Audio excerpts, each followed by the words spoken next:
Good afternoon, everyone.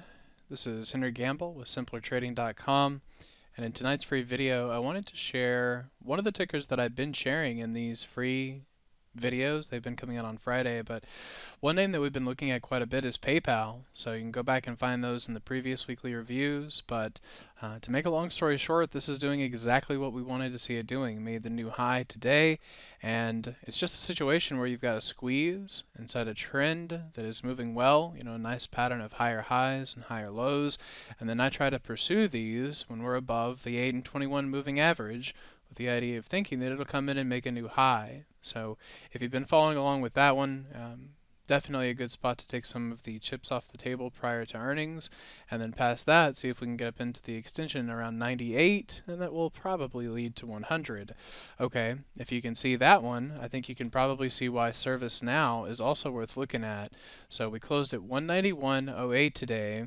You can see the squeeze has been a little, while the market was getting hammered, yeah, it had some downside movement in this, but it's interesting to me, it feels like that wasn't really a squeeze that could ever fire short. It went back and forth in its relationship to volatility.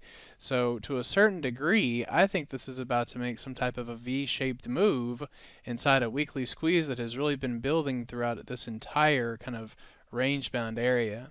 Now, if you want to try and scale down your risk on that a little bit, I think you can do it against this week's low. You had a nice weekly close on this against last week's bar.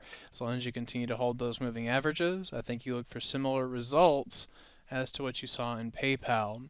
Now those are both off of multi-day time frames, which I think is a very helpful way of looking at charts, but I also wanted to spend a little bit of time on two intraday setups, the first of which is bullish, and I think that Roku will be worth buying on any pullbacks here. I'm going to try to get about 45, 46 out of it, maybe a little bit more depending on how it acts, but you've got a similar signal on a smaller time frame that I think is going to drive at least a couple days of action. And then one for the flip side is Costco. So Costco, you've got momentum that is moving lower, a lot of different resistance that we've been working on throughout the week that is held. And I think at the very least, this is due for a retracement back down into the psychological area of 200. So going about 20 days out, selling some call spreads, maybe even looking at the $200 butterfly are all strategies that I think are worthwhile as you get into the next monthly expiration. So I hope that's helpful. You guys have good trades, and we will see you at the next update.